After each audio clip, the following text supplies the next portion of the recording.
I want to thank everybody for joining us tonight on a Thursday evening. I'm going to explain the program and then we're just going to get right into it. I am Chief Bankert of the York City Police Department. Tonight is a GVI public presentation of the Group Violence Initiative that we've had for the last 3 years. We're going to start with a video that we showed earlier today at our Group Violence Initiative training for the officers. It's an internal training that we conducted all day long, and it involved the entire York City Police Department. Then we're going to we'll talk about a common critique, something that the public had said that we had not done well in, which is basically publicizing what we actually do with GVI. Then we'll show another video. After that video, then I will continue with the presentation by giving some basic outline of what we did, what we're doing, and what we are going to continue to do with GVI. At the conclusion of my presentation, I'm going to introduce you to Mayor Michael Helfrich of the City of York. He's going to give you some examples of what we've done over the last couple of years, and then he is going to introduce David Kennedy, the director of the National Network for Safe Communities, based out of John Jay College, and the author of Don't Shoot. He's the originator of GVI, and which was originally called Ceasefire. So earlier today, we had training of 90% of our police officers, which was a task all in itself to get them in the same room. We spent all day speaking about it. We had, I started the day explaining the basic details of it because almost 30% of our police officers have less than 3 years on it because we're a young department. I felt that was also needed because they heard of what GVI is. They participated in GVI details, but they don't fully understand what it was. So I felt it was important as a mass to get everybody on the same page. So we did that today, and I started that. Captain Butler then spoke about specifics and how we implemented it, where we're going, and some of the successes. In the afternoon, we were blessed by having Carl Jacobson from New Haven, Connecticut Police Department, who is a friend of ours. We've been out to his police department, and he's taught us how to do shooting reviews and help us improve the GVI, and he closed it for the day. So the video that we showed here, beginning of yesterday, was a video that we initially started after the loss of Alex Sable, who died in line of duty exactly 1 year today. We didn't get it done in time because of all the issues with the memorial. So I just changed the concept of it and just made it a video based on some of our experiences. And it was based out of Paul Harvey, if you guys remember Paul Harvey, a statement that he made. And if you didn't know, Paul Harvey's father was a police officer and killed in the line of duty in the early 20th century. Policeman. A policeman is a composite of what all men are, I guess, a mingling of saint and sinner, dust and deity.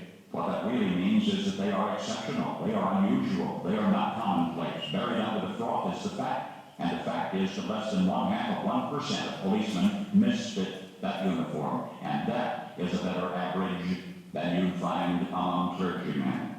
What is a policeman? He of all men is at once the most needed and the most wanted, a strangely nameless creature who is served to his face and pig or worse behind his back. He must be such a diplomat that he can settle differences between individuals so that each will think he won, but if a policeman is neat, he's conceited. If he's careless, he's a bum. If he's pleasant, he's a flirt. If he's not, he's a grouch. He must make instant decisions which would require months for a lawyer, but if he hurries, he's careless. If he's deliberate, he's lazy. He must be first to an accident, infallible for the diagnosis. He must be able to start breathing, stop bleeding, tie splints, and above all, be sure the victim goes home without a limp. The police officer must know every gun, draw on the run, and hit where it doesn't hurt. He must be able to whip 2 men twice his size and half his age without damaging his uniform and without being brutal. If you hit him, he's a coward. If he hits you, he's a bully. The policeman from a single human hair must be able to describe the crime, the weapon, the criminal, and tell you where the criminal is hiding, but if he catches the criminal, he's lucky. If he doesn't, he's a dunce. He runs files and writes reports until his eyes ache to build a case against some felon who will get dealed out by a shameless Seamus. The policeman must be a minister, a social worker, a diplomat, a tough guy, and a gentleman. And of course he'll have to be a genius because he'll have to feed a family on a policeman's salary. So we implemented the Group Violence Initiative 3 years ago, and a consistent critique that we have received was that we didn't explain what it was to the public well. That critique was proven over the last couple of years. Whenever I would ask, I would see somebody new in the community, a new public official, I would do another interview, and the same question is, what is GVI?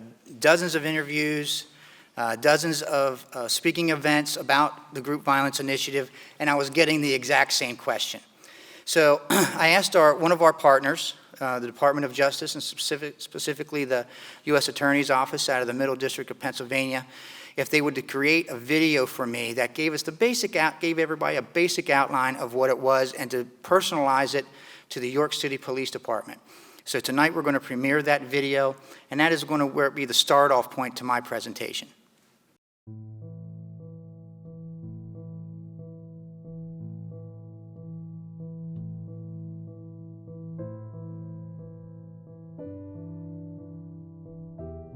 We went 50 days with 50 shootings. So we had nearly one shooting every single day for 50 days. So we had a rash of violence here in York City, of gun violence, and that kind of sparked to say, what are we going to do different? We can't do the same things again and again. We knew that we had to come together as a team, and we had to do whatever we could to keep people from dying. So within 6 months, we raised the money to start the initiative, and we started our training. A group member will shoot at another person, shoot at another group member, a different group member. That will then create an atmosphere that second group member now feels that they need to support their reputation in the street, and then they have to go and shoot somebody else. We want to disrupt that. We don't have any indication that we're going to be able to disrupt that single shooting where it's an emotional reaction to someone being in their own group, or some sort of perceived disrespect from one group to another. That happens too quickly for us to respond to. But the Group Violence Initiative allows us to disrupt the second, third, and other subsequent shootings, which in theory then reduces our total shootings.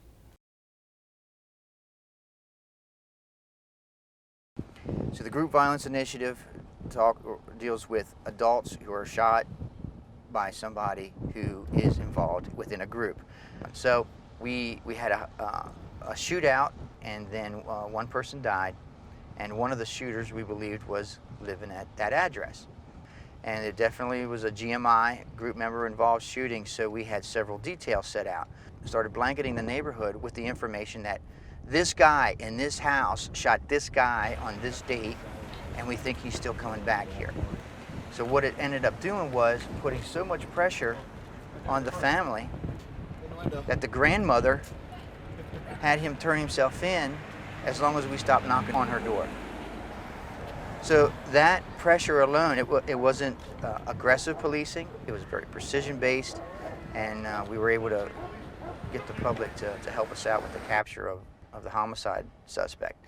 But when we're responsive in a timely manner and in an effective manner, that second, third shooting doesn't occur. That's where we see our reductions. It's the disruption. The Group Violence Initiative has two parts to it. It's a law enforcement portion and a community and outreach. And they're supposed to work hand in hand through one person as that project manager. The difficulty was finding out who the leaders in the community were, who were the movers and the shakers that we needed to talk to, and then to spend significant time with each of them. It ended up primarily being clergy, the folks who have most influence in the community, as well as some of the funders in the community and care providers. When we first started coming together, we were kind of concerned because we really wasn't getting the traction. But the more the community and the partners with the law enforcement and all those other agencies, Department of Justice and others came on board, and we began to coalesce around the message, we began to see an impact in this community. Because this initiative was about gun violence. It wasn't about other things, it's about gun violence. So it was focused, that we could keep people moving in a direction that they understood that we wanted to stop the violence in the city. The chief and his office have walked with us where we engage the community, and we're building those relationships before something happens. So on the West End, we know a lot of families, we know a lot of individuals by name. And then when they see the chief out walking with us and officers supporting that endeavor on a weekly basis, it gives us credibility in that community that we're here. And when things do happen, that allowing us to be the liaison between the police department and the crimes. Sometimes they don't go directly to the police, but they will come to some community individuals that they feel comfortable with and allow us to be that liaison between the community and the police department, and it's been helpful. Here was an opportunity for us to do something, to actually do something, other than just creating more people in prison. I mean, we can't just keep locking people up and throwing away the key. There has to be something that we can do to bring these people back into society. We have grasped this, and we have conducted a wholesale change in how we do business with regard to shootings and crimes of gun violence in the community. And our specific role is really to be the hammer, to be the group that comes in, takes on the most serious cases involving violent crime and pursues those cases to the ends of justice, which normally means a conviction and a very substantial sentence in federal prison. The violence in this community has to come to an end. The probation department is a partner in the GVI project. We use the authority of the court to compel individuals to come in for call-ins, custom call-ins. I have designated 2 probation officers just to this project, and those officers supervise the individuals that are identified through the GVI initiative. We call in about 8 to 12 people that are influential within a group. They may not be a shooter, they may be a shooter, but they are influential within that group. They may hang out with that group, they associate with that group, and they are compelled then to come into that meeting for one reason or another. They're there to receive a message that the community is tired of the violence. Guns bring police, violence brings police. We want you safe, alive, and out of jail. So that's very much a one-way conversation. At the same time we're saying that, the other hand is reaching out saying, we're here to help. Anything you need. They hand a card out at the call-in and with a number on it and say, anything you need, you call this number. And when they say anything you need, they mean anything you need. The stories are amazing. If you need anything, this phone will be answered 24/7. And through that initiative, we've been able to provide an individual with barbering equipment so he could go back to school. I believe he's since paid our initiative back. We were able to get a mattress for someone who needed that. We were able to pay for a vet bill for someone's dog who was injured. So I think those small acts, while they don't cost a lot, have a huge impact on the community. It shows that we're there for you. We're not just there to arrest you when you're not doing well or when you're not doing things right. We're there to also provide you a helping hand up when you need it. And it's very short term. It's not long term. We're not just giving out things just to give them out. But the issue there is that we have everything there that you need. There are no excuses now for you not to help us to avoid this retaliation. You're part of this community. We want to see you do well here. We want to see you make something of your life, and that's why everybody is here tonight. GVI was an opportunity to offer people hope. And even though I know that it's not something that's going to happen overnight, it was just the idea that we were willing to say, listen, we don't want you locked up in jail either. We don't want the violence, and we do want you to be successful. So we want to help. So for me, it was mind-blowing. Like finally someone sees what I see, that locking people up is not the solution. It's okay to do something different. Do something different. Go to school. Through some other initiatives that we have going on in the community, our Re-Entry Coalition, through the work of the GVI Governance Council, we've been able to form partnerships with employers who are willing to offer employment to individuals with felony convictions.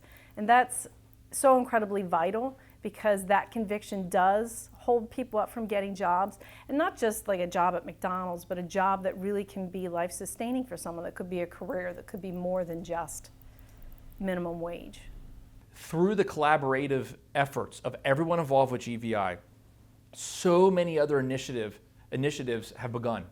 We have a situation now where just even a few years ago, we had groups of people in the law enforcement community that weren't speaking just because they never crossed paths. Now, because of GVI, we have a seamless flow of information through many different facets of the law enforcement community. The probation department, while we worked with the York City Police Department, we probably didn't have the best relationship. So through this initiative, we have solidified a solid relationship of trust and communication, and that kind of spreads out. We've strengthened our partnerships, and every relationship that we build ripples out into the community and strengthens all of us. Why I'm a believer of the Group Violence Initiative is I've seen internally, now from the Detective Bureau Commander and now as the Chief of Police, the efficiency now that my officers work.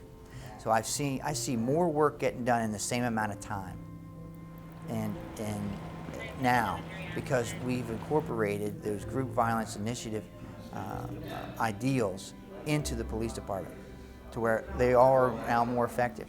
And I can't put a price tag on having the community trust as a pastor, as a preacher, and as a community leader. It has paid dividends on being able to be at the table and giving a voice to those who might not otherwise have a voice. To be involved in something that also involves that reach out to the community and those efforts to help and to build something instead of just tearing down. We're going to tear down criminal conspiracies. That's what happened with the Southside Gang. They tore down that group, and as it should be. That has to happen too, but it's wonderful when the building up can happen at the same time. GVI is investing in the people's lives, and that's what makes the difference. There's no way for me to tell you how many shootings we avoided. There just is no way for me to do that. I firmly believe that our efforts have stopped some shootings to have occurred and have stopped some people from dying.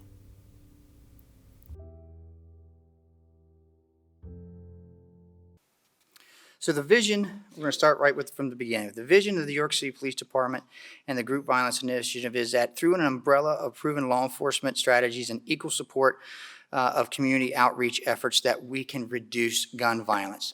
So I describe it as an umbrella because there are many different strategies that we use in criminal justice and police departments to deter, to address issues of any type of crime. And we don't discard one for the other. One may work for a time, and then another may need to be replaced. The same with support and outreach. An effort may be working for a time, but then you need to change with the times. This is social science. So you have to understand that at some point your efforts may not exactly work as well as they did in the beginning. But the point is that that umbrella is then controlled by the group, the project manager, on an equal basis. There is equal amount of law enforcement as there is support and outreach, and that is the responsibility of the project manager. Our total mission is then to facilitate these law enforcement strategies that equally engage police and the community toward a common goal of reducing gun-related violence.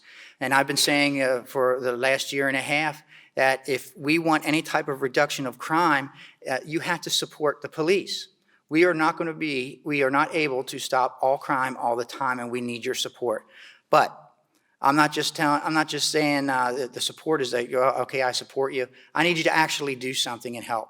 But I should not expect you to know what to do.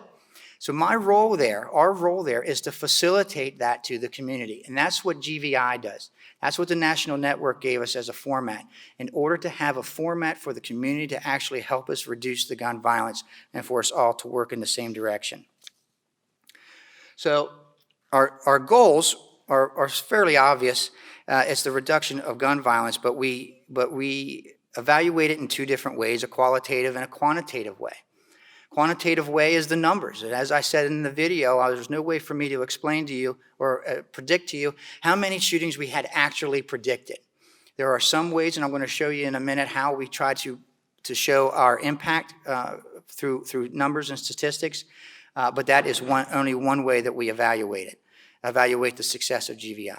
The other way is a qualitative. The qualitative efforts that we have are the relationships. There's half the people in here tonight I've had outstanding relationships because of GVI. That is the first thing that the National Network tells us to do, is to establish those networks, and they're both in the law enforcement side and the community and outreach side. And then once you make those relationships, then the police department's responsibility is to guide and facilitate your willingness to help us in the reduction of gun violence. So when we look back over the last 3 years and we say, how are we doing? I get that question a lot. How are we doing? And everyone wants to see the numbers. It's only half the story. The relationships that we've had, that we've created through GVI, there is no way we have been able to make that. We are swimming in the same direction. We see each other and we have ideas. Ideas are going back and forth with the project manager, and those relationships have helped us beyond just our group violence initiative. When there's a misunderstanding of an incident, they have no hesitation to call me and say, hey Chief, what's going on? But they have access to me now. They're able to get an answer. And then in turn, I ask them to help me with possibly the same issue. I have that same phone number that I can call. And instead of trying to make a new relationship every time there's an issue with the police department, I've already made those relationships because GVI has allowed us or has guided us to that point. So the history of GVI for us started in 2015 and 16. In December of 2015, and the Southside case concluded in November of 2015, where we got convictions on racketeering, federal racketeering charges on the Southside gang in November on 12 defendants. Those 12 defendants then were found guilty in November, and in December and into January, December of 2015 into January of 2016, we had 50 shootings in 50 days. During that time, we were completely overwhelmed. There was retaliatory shootings because one group member shoots another group member, and that group member feels they needed to retaliate, and it was just completely out of control. We were literally working 24 hours a day to investigate the shootings, and we were completely overwhelmed and not effective. We were completely taken aback, and we decided that we're not going to put ourselves in that position anymore. We raised the money to contract the National Network for GVI, and in June of 2016, we initiated our training with our governance committee, which comprises of leadership, the top leadership of law enforcement and in the community to go and learn about GVI. And then we had to establish those relationships, like I said, both with law enforcement and the community. So the quantitative versions here, this is one of the ways that we try to track our successes here. And we have to understand that, a reasonable expectation has to be put on these statistics. What do you really think would be a success? The idea that we will reduce crime every consecutive year in a total slant is not the experience of the other jurisdictions that have implemented the National Network, and Carl Jacobson from New Haven actually had reiterated that this afternoon with the training for the police officers. So you'll see there at the end, and then 2016 is our base year. That was all pre-GVI. 2017 was the first year that we had full implementation from January 1 to December 31st, and we saw a 50% reduction in gun violence. Very encouraging. And you see there in 2018, we almost went back to the 2016 numbers, and then this year we look like we're to be on pace. And that number, that graph represents those persons struck by gunfire.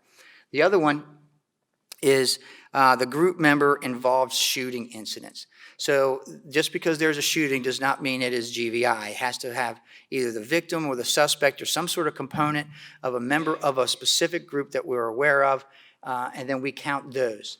So you'll see there at the end, we don't have a baseline for 2016 because we didn't collect that information. That's another component that the national network allowed us to do. It guided us in a way to evaluate our own successes and our own failures so that we could respond back to them. So the conclusions, the data conclusions that we come from those two graphs is that we had a reduction in persons struck in 2017, which is our first full implementation year of 50%. In 2018, it rose nearly to our base level of 2016. So when you see these things, the process is, what did we do right and what did we do wrong? We do it when we're successful, and we do it when we're not so successful. So 2018 was disappointing.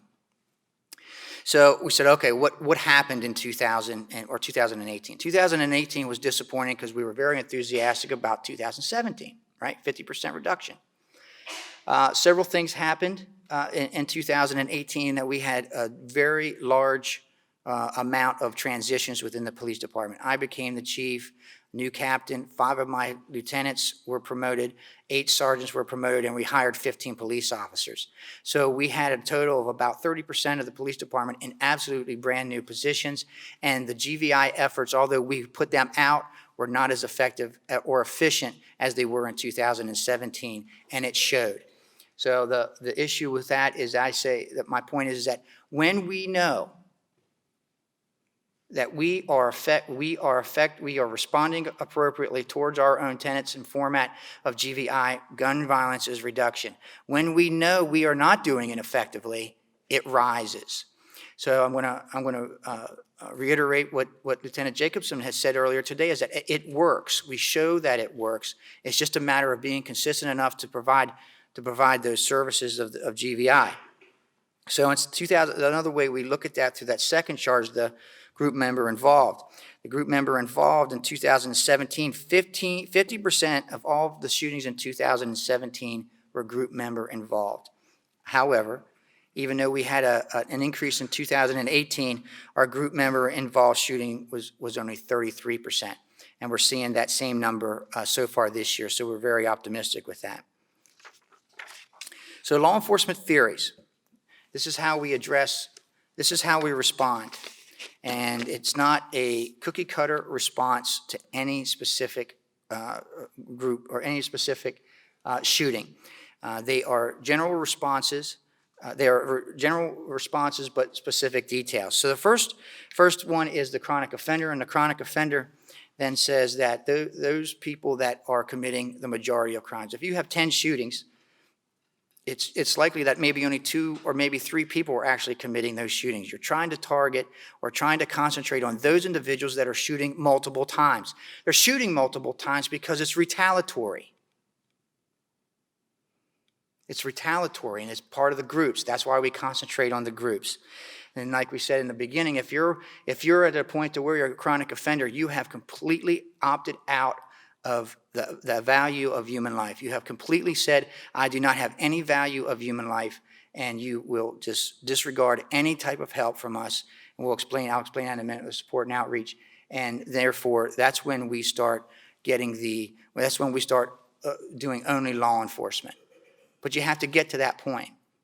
If you go to a call-in, if you go to a custom notification, we help you with a job, and we help you with this, and we talk to you, and you call us, and we have this conversation, and you continue to do the shootings, there's nothing else for us to do but law enforcement. Because you have told us that you have no value of human life, nor do you have any intention of obeying our laws and avoiding chaos. But it goes right towards the precision policing. The precision policing concept is directly related to chronic offenders in that we don't do blanketing details or operations anymore. The idea and what we've learned from this is that in any neighborhood, right, you say, well, we have a lot of crime in this block or 2 blocks or a 3-block area, and say, well, that's a bad neighborhood. What we found through our support and outreach and some of the walks that we do with the street soldiers with Pastor Walthour is that 98% of everybody in that block are good people. It's not everybody on that block. It's just those very few. So instead of putting blanketing operations into an area where you're getting that guy who's going to work, you're stopping that guy for a traffic citation, going to work, or somebody that is a law-abiding, and you're stopping them because there's crime in that neighborhood. That's not as effective as when we use the intelligence from our support and outreach, intelligence from our law enforcement partners, and say, it's these 5 people that are likely to cause the next retaliatory shooting. So we concentrate on them. And we concentrate on them by doing probation visits when we do some traffic violations, gun and drug interdictions, but that is usually only after that we do the support and outreach, as we have decided that, or we have concluded that the law enforcement or GVI has to be a balance of the two. So Lieutenant Wentz is our group violence initiative. You can go back one. Is our lead in our group in GVI, and when Jim Tyson, our project manager, sees that we're doing this only law enforcement, he has to pull him back. So we have that balance. The decentralization issue we talked about, we have it's a quicker response. So the immediacy issue in law enforcement or for GVI is that it has to be immediate. There has to be immediacy, and we define immediacy as 24 hours. And the decentralization, meaning you don't have to call me to do an operation. You don't have to call one of the captains or even the lieutenants. We train them today. That was part of the issue today. We train them today to know when and where to do these operations. We train them to make those decisions so that no matter when an issue comes up, they are able to use that. Deterrence theory means that if you have if you're considered to have a competent guardianship, that it is a direct deterrence of gun violence. Our shooting review is an intelligence meeting. That is an action meeting. We do it every week. We conduct it every week. We have all of our law enforcement partners participate, and we review all the shootings for that week, and then we do something about it. We don't just talk about it. We don't just share information. All of that is good, but you could know everything and then you don't do nothing. It doesn't affect anything. You have to do something with it. So I call that an intelligence action meeting, and that has been very effective to allow us to continue with the precision policing. And the overall concept that we give when we go out and we do our walks and talks, and every time we do a detail, is that guns bring police and shootings bring police. On our support and outreach, we talk about things like call-in. We saw that in the video where we get members of groups coming in, and they are influentials. Those influentials are those who can influence those who may be shooting. And we believe that at times that the shooters actually don't want to shoot. They don't want to do it, but they feel they need to either maintain or retain some level of respect within that group. And if you put yourself in their perspective, sometimes all they have is that group. So if you take away that respect from them, you've literally taken away everything. So even though that they may not feel that they want to, shoot somebody, they feel compelled to do so. So we bring them in and we ask them as a force multiplier to say, look, we don't want you to shoot, but when you do, guns bring police and shootings bring police, and we're going to affect it for the whole group. If you don't want the police there, then tell them not to shoot. What the idea is, what the thought process is where the influentials are, give them an out. It gives them an out. Don't shoot because I have a warrant. The police are going to knock on my door because I'm part of your group. Don't go retaliate on this incident because I'm on probation and I don't like my probation officer, right? So that is the concept of the call-in. Custom notification is a similar idea with the call-in, but it's very personal, and that's where we usually are able to say, what do you need for us to get buy-in from you? What do you need from us right now that'll get you over the hump? What do you need right now for you to believe in us to say to those who may shoot to get them to stop, or at least give them an out to not stop, or to stop with the retaliatory shootings? Little big things are the issues where we have, and it will give some examples, the mayor will give you some examples of how the little things really mean a lot. when we get that buy-in, we get that respect, and it's all about building the relationships. We have the community relationships, the law enforcement relationships, and we strengthen our relationships then with the community, those involved in these incidents. Safe and live and out of prison is a constant theme through our custom notifications, and what we do then is we strengthen. What that does is it strengthens the community capacity to actually prevent crime. They can actually do something about it. This is my point, where the law enforcement responsibility is to facilitate that opportunity for the community to help. We're not just saying, oh, well, you need to help us by telling everything so we can solve it. We are there to facilitate the opportunity for you to actually speak and convince and directly involve yourself in the reduction of our gun violence. And there is a give and take. We learn a lot from those interactions. We have a community policing response to victims of violence, where the theory of victimology says that 90% of all of our efforts in the criminal justice system is based upon goes to the offenders, where the victims are the ones who are left less whole and are not that are overlooked. The mayor and I have gone to many a crime scene and immediately contacted the victims. We refer to them often as secondary victims, where they're not the ones that were struck by a bullet, but they're still affected by it, and sometimes it can be financial. And it's a 5-minute conversation.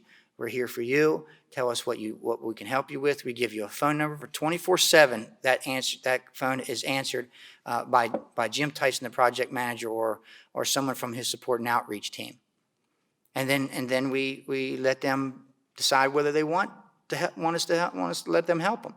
We follow up with them and we ask them what they need. Sometimes it is literally zero, except guidance on what to do next. Sometimes it's no money at all. Sometimes it's, what do I do when I have a family member die and you call a funeral service? Sometimes it's transportation. Sometimes we've had it with hotels, with family coming in from out of town. So sometimes that's the little big things. The disruption is what we do with both the community side, or the support and outreach side, and the law enforcement side. It's disruption, disruption, disruption. I just constantly say that in the police department. They're a little tired of it, but I'm going to continue to do it. And it's both the support and outreach and law enforcement. If we can disrupt a retaliatory shooting enough days through our support and outreach and through our precision policing, that retaliatory shooting doesn't occur. If we can reduce the second, third, and subsequent shooting of an initial event, we can drastically reduce our gun violence. That is the bottom line of what we do. That is the bottom line. So whether we disrupt it by giving them help, whether we disrupt it by giving them guidance, or whether we disrupt them by using precision policing, the idea is to disrupt the idea of retaliatory shooting so that we can have a total reduction of our gun violence. Many report being forced into the violence. I spoke about that. And the response to the shootings of retaliatory is usually an external and internal issue where you feel like you are compelled to actually do it. They feel like they really don't feel like they have a choice. Because when all you have is respect and that is taken away from you, you become desperate. That's really all you have is your own respect. That serves as a motivator. So as a result of this, through the results of self-reliance, the idea is it's just this one big circle. That the withdrawal from the legal system, meaning that you are ignoring the idea that I should not be shooting, right? I should not be shooting somebody else, or I don't trust the police to make the arrest, or nor do I care if they make the arrest. I'm the one that's supposed to take vengeance. It elicits a reciprocal violence. It was called, as noted from the national network, and it just spirals out of control. And that's what happened in the 50 days and 50 shootings. It just spiraled out of control. And there was no interruption. There was no disruption to that. There was no disruption to it, so it just continued. So one of the ways that we look at our successes is how many days, or what is the specific information of the next shooting, and that did we accurately or did we appropriately disrupt the retaliatory shooting. And that, although we can't prove negatives, we consider that a total win. So the Mayor Michael Helfrich of the City of York, is going to come up, and he is going to give some of his, enlighten us on some of the examples that we've had, some of the successes that we've had over the last year and a half.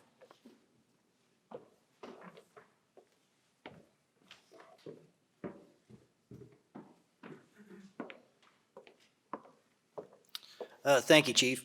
I wanted to start off by thanking former Mayor Bracy and Chief Cayley for having the vision to begin this program. While I learned about it back in 2012, shortly after reading the book Don't Shoot, I certainly was not in position to get this program going in the city, and they had the vision to get it going. And I am certainly indebted to them, and I think York City is indebted to them for that.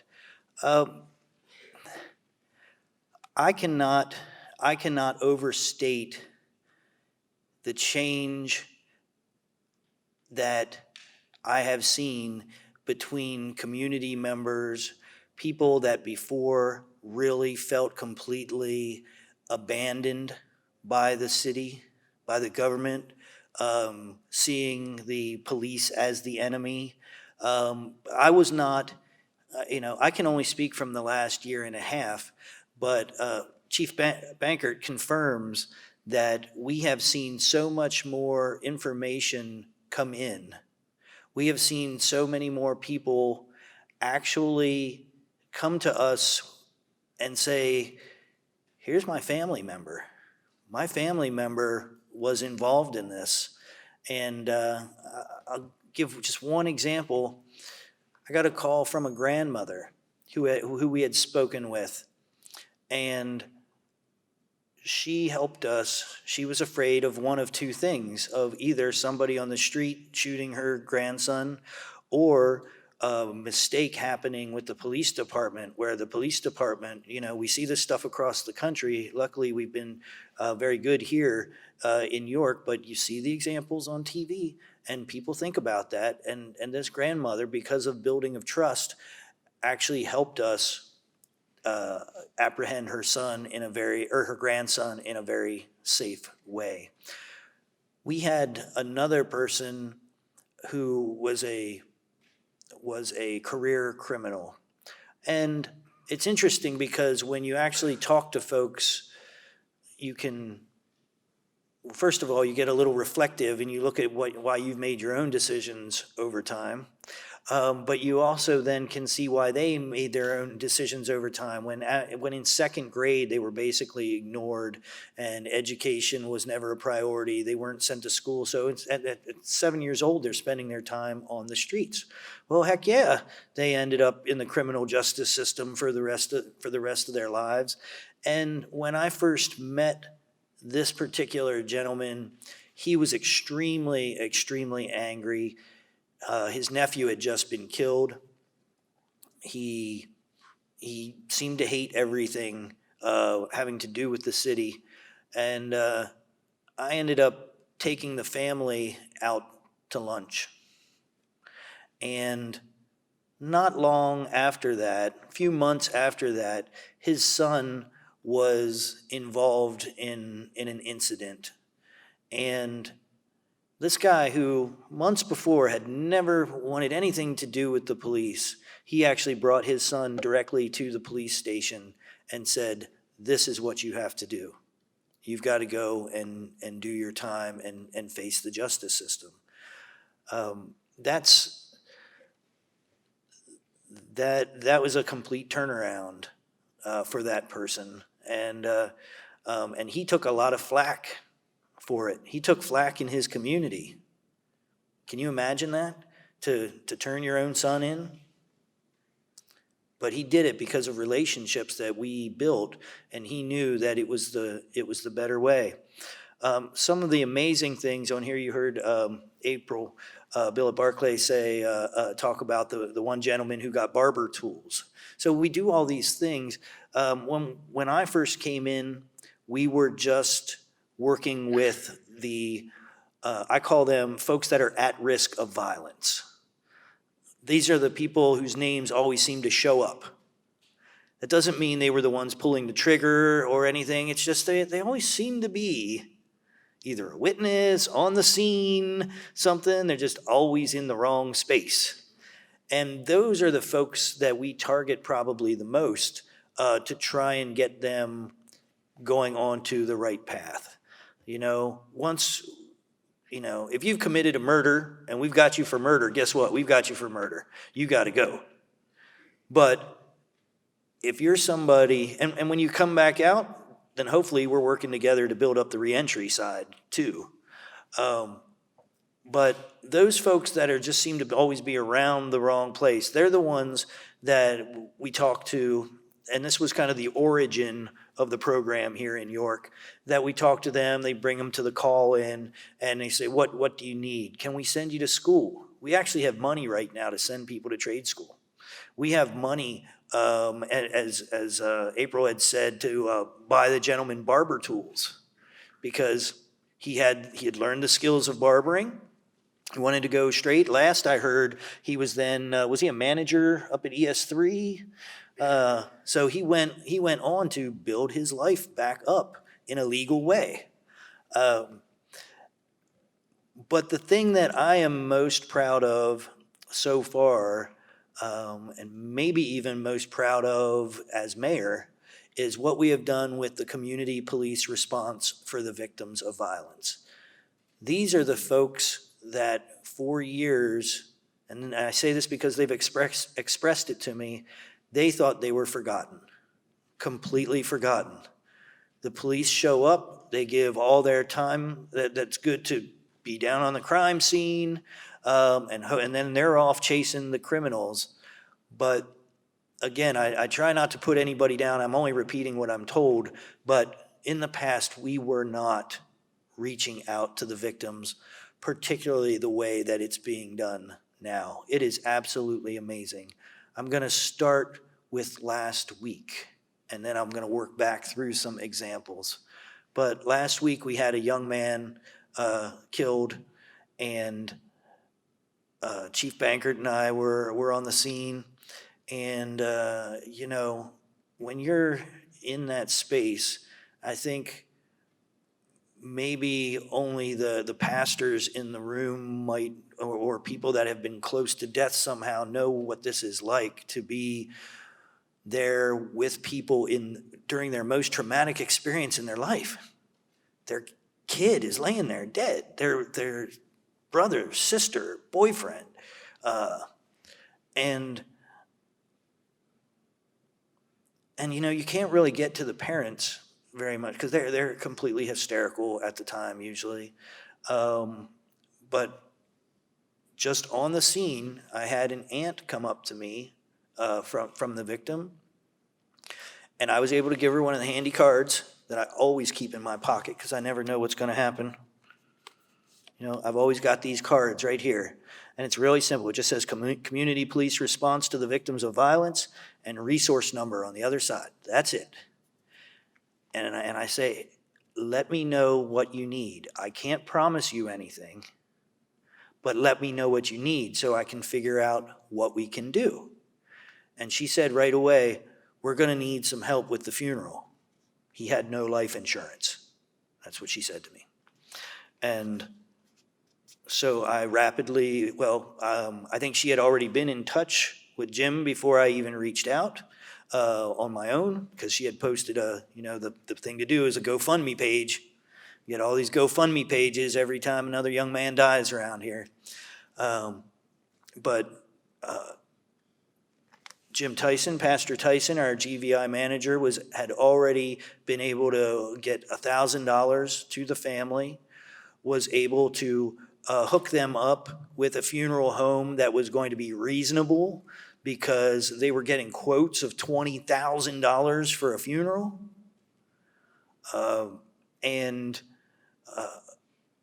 we are still open to helping. We have flown relatives in for funerals. We have, working with LifePath, they've managed to get donations of funeral plots. So we're actually able to give folks funeral plots, the things, trying to think back because I can't think of one off the top of my head. I'm going to say person of means that has been murdered in York that has $50,000 in the bank and can afford a funeral. You know, this is happening to within our most impoverished neighborhoods, mostly to our most impoverished individuals. So, you know, and people come back to me then and thank me, and it's a whole new world for them. They're miserable, they're sad because this thing has happened, but they have a completely different view of the government and of the police department. One incident that happened, two middle-aged gentlemen doing nothing but having a barbecue on their front porch got shot while somebody was trying to shoot at one of York's most wanted, I think I can safely say, who had ducked in and out of the way. So these two innocent folks had gotten shot. A woman's car had gotten the windshield shot out. Somebody nodding their head lives around the corner from them, so she knows exactly who I'm talking about. We were able to come in. She couldn't go to work. I talked to her, and the neighbor too. I talked to their bosses on the phone. I went up. I was on the scene right while it was happening. I walked up. I called the bosses to explain to them, hey, they're not going to make it into work, because they felt like they needed somebody with credibility to be making this call. Then we were able to work and get the money, $400 and some to fix the windshield, because the insurance company wouldn't cover bullet holes through the windshield. We were able to do that. We were able to help fix a fence in the backyard because somebody running from the police had knocked down their fence, and it was now being used kind of as a passageway through the backyards for people doing things they weren't supposed to do. Then the one individual was shot in such a way that I'm not even sure if he's even back to work now. He was shot in the leg, but kind of in the groin area, real dangerous shot. And his mom owned the house, but he did the mortgage payments. They were going to lose the house. So we were able to come up with 3-4 months of mortgage payments. I say all these things, it's really the generosity of people so far that have been donating through LifePath or through other means to give us this ability. We are working on some grants, but when I left that house at the time of the shooting, young woman from what the police say as known individuals. So this is kind of a known family. This address is known. She came over to me and she gave me a bunch of information. And again, I can't give you the name, but she said, if you wouldn't have gone up there and talked to Mrs. So-and-so, I wouldn't have talked to you. I mean, this is the rebuilding of relationships that have been broken for decades, if not centuries. This is the effect of GVI in the community. One last story I'm going to tell you. I could go on and on. But the chief said, we can't tell you what shootings we've stopped. And this is one, I know I'm going out on a limb, but I will do it. This is one that I believe we stopped a murder because of GVI. Again, it's hard to tell what to speak in the negatives, what have you stopped?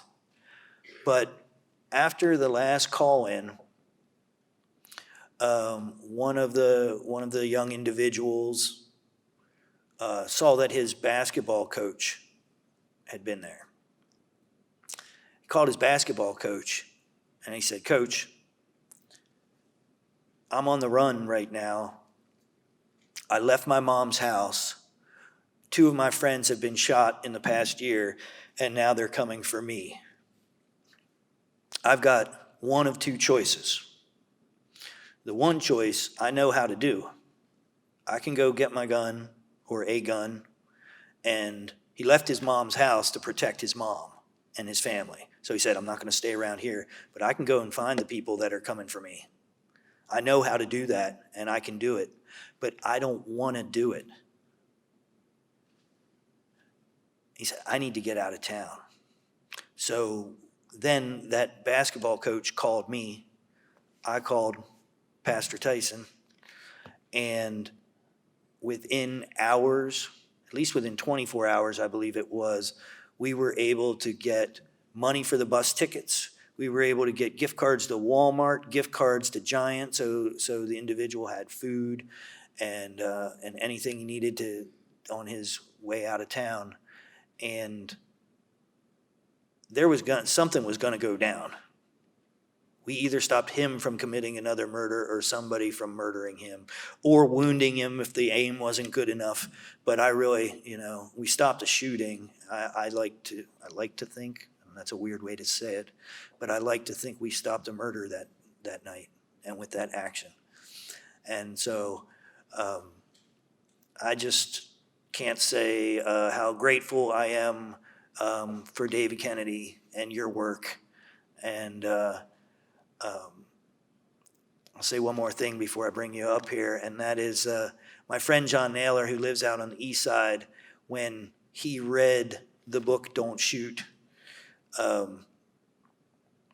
he came over to me, he gave me the book, and we got on eBay, and sorry, David, but we found every $3 copy, every $5 copy. We found every cheap copy we could find. And I think we bought like 33 copies, and we passed them out to everybody we thought that we could influence at the time. And I am more committed to this than I have ever been. You have an evangelist here in York, and I'm very thankful and very honored to introduce David Kennedy, the director of the National Network for Safe Communities at John Jay College. Thank you, David.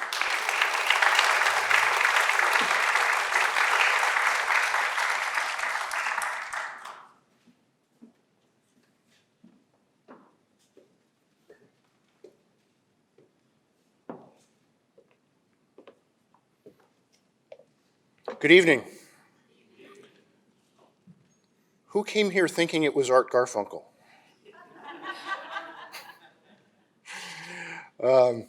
This is an amazing room, and that's not the only reason I'm glad to be here. I'm really glad to be here. So particularly this evening to Mayor Helfrich and Chief Bankert, who are most immediately responsible for my being here. But as you're already hearing, or perhaps already knew, this kind of work requires a large and dedicated partnership. And what you find about the people who are drawn to it, they may start for professional reasons or because somebody told them to, but this work changes people, and the people who get it are profoundly changed by it. And so I'd like the folks who are working on GVI in York to stand up for a minute.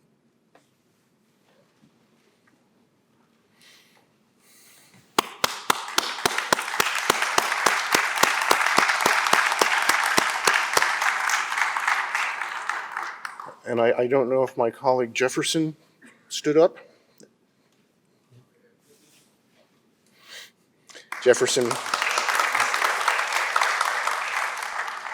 Jefferson is also part of the national network and is one of those guiding hands in this work. So I want to start with something that we're kind of taking for granted. It is built into the conversation that, or it's not a conversation yet, we will move to conversation, but it's built into what you've been hearing and into a conversation I hope we will move to, which is that you are being told that the city of York knows how to keep people from killing each other. and from shooting each other. And I want to pause and recognize how extraordinary that is. I have been doing this work for nearly 35 years. And I started because other kinds of work got me into some of the most dangerous neighborhoods in the country back at the beginning of the crack epidemic, and the violence and the fear and the chaos and what became the toxic responses of the criminal justice system, which led to what we all now recognize as over-policing and under-protection and mass incarceration. All of that was so extraordinarily awful that I have never been able to look away from it. The worst of that is the killing and the dying. And one step down from that is the young men on canes and walkers and colostomy bags and RIP written on the sidewalks and the little shrines to the dead that dot the neighborhoods. I hate the shrines, not because of the people who build them or the respect and the grief that they represent. I hate them because we got used to it. And now I hate the GoFundMe pages for the same reason. And at that time, there was nothing that anybody knew how to do that would change that. My first policing field work in the United States was in 1985 in Los Angeles with the LAPD. And LAPD's express formal doctrine at the time was that they did not consider themselves accountable for homicide. They considered themselves accountable for burglaries and robberies and thefts of motor vehicles and that kind of thing, because a good department could patrol and respond to calls and do investigations and aspire to change those things. But they didn't think they could do that for people killing each other. It was momentary, you couldn't predict it, it was over before you knew it, you couldn't respond to the scene and change it. And even in Southern California, most killers are not serial killers. And so if you solve the case and lock somebody up, you really haven't done anything about the next one. And that was how police felt, it was how community folks felt. And people tried lots of things. If you talk to folks and said, what should we do about the killing? You get 100 different opinions, but none of them worked. And we lived with the violence and with the extraordinary sense of frustration and if you've been close to this, you know what I'm talking about. It is unspeakable. And that's not true anymore. So last night, I sat in my home and read a report that was released just this last week about Oakland, California's version of GVI. They still call it ceasefire in Oakland. And Oakland, for years, as long as I've been at this, has been one of the American poster children for unrelenting, unaddressable, serious violent crimes. Consistently been one of the 10 most dangerous cities in the country. And the report says that over the last 5 years, a GVI partnership like York's, working in Oakland, has reduced homicides and shootings by 50%, arrests by 60%.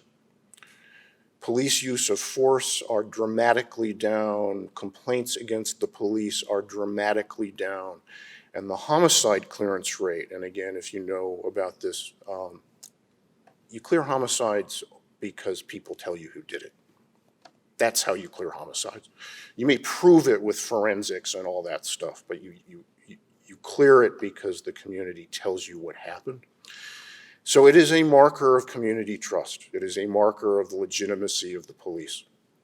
And the homicide clearance rate over those 5 years in Oakland has gone from 29% to 71%.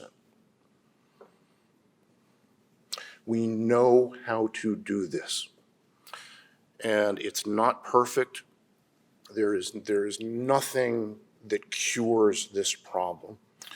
And as the chief said, everybody who does this work knows that there are moments when it gets away from us. We know now to stay the course, to stick with it, because we know that we can get it back. And that was never, ever true before. So I want to talk about why that's true and what we have learned about the violence on the ground and what it tells us that we should do about it, and not only what to do about the violence, but what we know about the violence tells us about the larger community. So I want to take some time and talk about that. The reason we can be now genuinely effective is because there is now a clear understanding, a solid empirical scientific fact, which is that there are very, very few high-risk people in any community. We are used to language that says things like dangerous neighborhoods, and I'm going to come back to that. There are no dangerous neighborhoods. There are no dangerous communities. Where we have homicide and gun violence, it is always, and this is now 30 years of formal research, as well as if you talk to people in the affected community, they will tell you this because they know it, and the rest of us weren't listening for a long time. In the most dangerous community, the violence is driven by very, very small numbers of exceptional high-risk people. They are overwhelmingly at risk for being killed and hurt, and then they are at high risk for hurting other folks. The math is amazing. So these folks, and again, you've heard it from the chief, are overwhelmingly in groups of various kinds. This is not really about individuals acting out their own considered judgment. It is about groups of young men, and we missed this for a long time because we looked for gangs, and gangs are structure and order and discipline and all that kind of thing. Most of these groups are not that. They're small, they're fluid, they don't really have formal leadership. Again, you've heard this already. Most of the violence is not ordered by leadership. It's not about protecting markets. It's respect and disrespect and girls and retaliation and vendetta. But it's vested in groups, which changes things. I'll talk more about that. But the groups are obvious. If you talk to the frontline cops, if you talk to people in the community, they know who they are, which means that it's actually relatively easy to do an audit, identify them, figure out how many people are in them. And the mathematical fact has emerged is that in any place with these troubles, those groups will typically represent right around 0.5% of the city. And they will be connected with 50 to 80% of all the homicide and gun violence. That's the problem. It is not the city, it is not the community, it is not a gender, it is not an age group. It's a very small number of people. The day before yesterday, I spent my day with a guy named Devone Bogan. And Devone comes out of Richmond, California. He's now recognized as one of the most insightful and capable people about working with these high-risk guys. And when he got started in Richmond, Richmond's a city of about 100,000 people. He went to the law enforcement and said, let's do this audit, let's identify these high-risk folks. And when they were done with that, they had a list of 270 people out of a city of 100,000. That's right about 0.3%. And then he took that list to folks who really knew the community and really knew the streets, their outreach workers. And the outreach workers went through it. And they keyed out the guys that they knew were really driving things.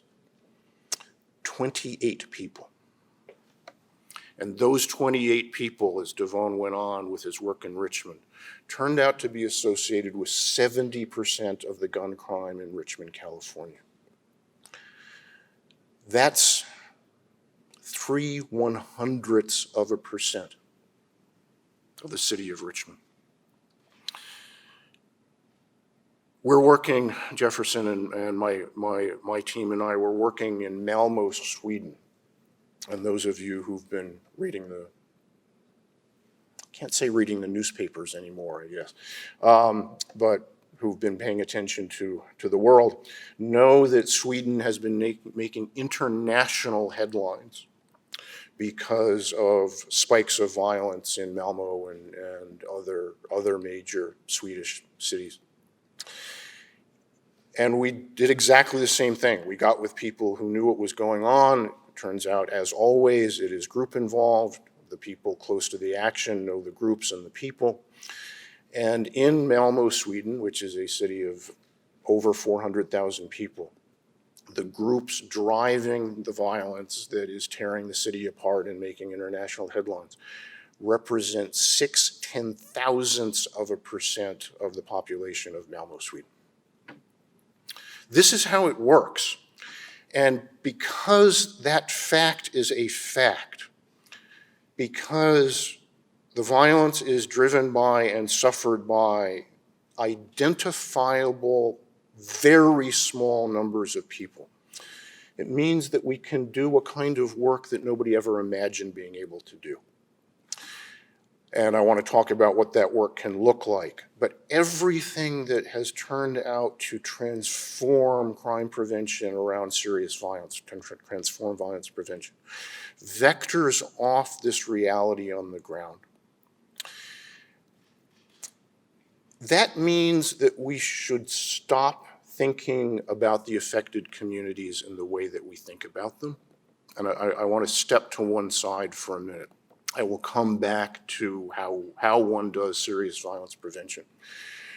But the mayor said this violence is happening to people in our most disadvantaged communities. He's maybe too polite to say what I'm about to say, but I'm not. It's happening to black folks, right? It just is, and brown folks, right? It is not happening to white folks. White folks don't live like this. And the school shootings and the spree shootings and that kind of thing have given white folks a tiny taste of what black and brown people have been living with for a very, very long time. And outsiders have been looking at these black and brown communities for a very long time and saying those are dangerous neighborhoods.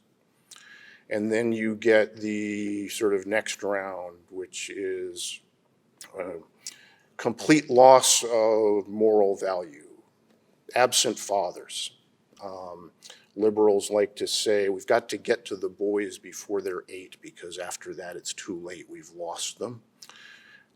Guns have become the preferred method of dispute resolution, right? This is what we say about those communities. None of that's true, right? It is scientifically, empirically not true. Because in these communities, all of the damage that has been done to them over history and recently, the racism, the abuse under color of law, the redlining, the the unfair housing practices, the bad schools, the bad health care, the food deserts, the lack of employment, arresting all the fathers and sending them to prison so they'll never be able to make their life work. Despite everything that we have done to them, they still govern themselves and raise their kids and deal with each other as neighbors in a way that means that almost none of their young men will in fact grow up to be in this high-risk pool. They're not bad places. They're not dangerous neighborhoods. They're good places with some difficulties. And I've been involved recently in a Justice Department project that's been able to go to the most dangerous places within these communities, because the violence clusters by place just like it clusters by high-risk people. And if you go to the folks who live on those most active blocks and interview them, they overwhelmingly respect the law. They think their neighbors should respect the law. They hate the violence. They want to do crime prevention. They don't trust the cops. That's another issue. But they are not different from everybody else. And what we now know about the dynamics of violence should fundamentally change the way we think about and engage with these communities. And let me just pause for a second. Does that make sense to people? Okay. And one of the things it means right away, and you've heard it from the chief already, it means that all the fashionable ideas that took over policing for a while, zero tolerance and all that sort of thing, they're both fundamentally damaging and disrespectful, because when you put hands on everybody in a community, they don't trust you anymore. And when all the men have criminal records, they can't get good jobs and take care of their families. But it's just bad work, right? If almost nobody is doing this stuff, then touching everybody else is pointless. And again, we're way too late figuring that out. So, what ought we to do about that small number of really high-risk folks? So the first thing we need to do is keep them alive. And we tend to think about offenders and victims as separate categories, but in this world, they're not. It's the same folks. And one of the absolute implications of the fact of this concentration and the overlap of offending and victimization is that you cannot bring your numbers down. You cannot do violence prevention without making these high-risk guys safe. It can't be done. They're the ones who are getting killed and getting hurt. If we don't make them safe, we don't make progress. That's the way it works. And what one discovers when one works with these really high-risk guys is, and you've heard it already, they don't like their life. They don't like being at risk. Every gang member loves his mother and his little brothers and sisters. Nobody wants to walk out the front door and be afraid of being shot. They may not want to work 9 to 5, but nobody likes the violence. And the chief is right. There are a few people out there who do not fit that description, and they are crazy, scary, dangerous, but there just aren't very many of them. When Devon Bogan set up with his 28 guys in Richmond, none of them ever committed another violent crime. All right? So we need to make them safe. And the most fundamental way we make them safe is to stop this retaliatory dynamic of group-on-group violence. So in order to do that, it has turned out that there's I was going to say a recipe, and then that sounded kind of condescending, but it's a recipe, right? There is an understanding of how to do this. So one needs to identify the groups and law enforcement and communities know the groups. You need to identify the people in the groups, and a little bit of assiduous work will identify the people in the groups. We need to talk to them. There isn't any way of changing this dynamic without being in sustained relationships with these groups and the people in them. It is not a deal. It is not a get out of jail free card. It is not illicit. But you can't raise your own kids without talking to them, right? We've got to talk to them. And that does not mean we can't have standards and obey the law, but we need to be in sustained relationships.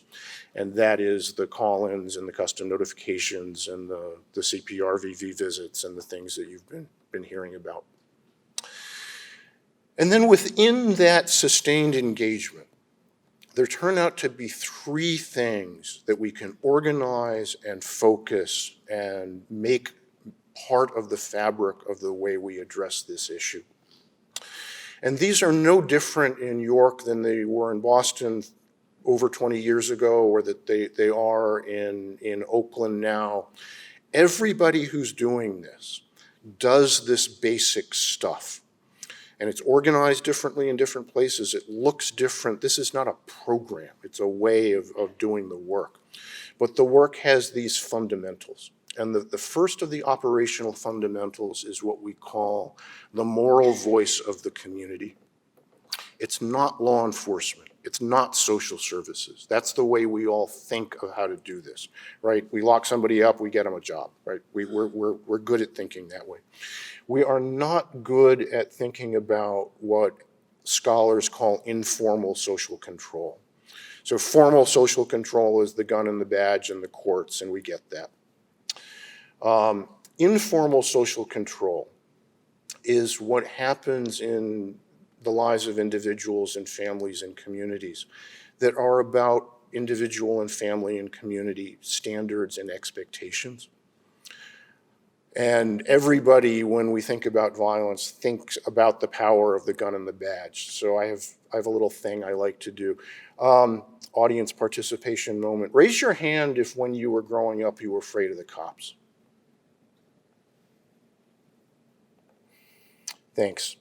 Raise your hand if when you were growing up you were afraid of your mother.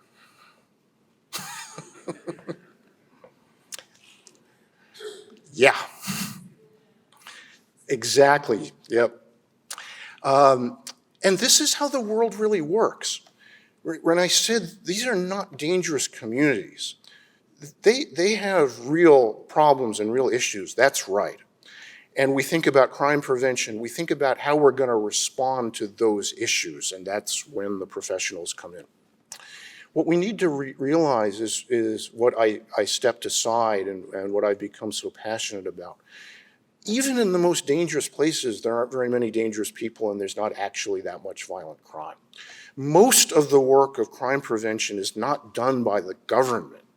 It's done by the community, by raising their kids right and working with their neighbors and going to church, right? That's how real communities function, which is why, like the doctors, we should begin by doing no harm. We should not, in order to prevent what's left over, do damage in the community that makes it harder for communities to be communities.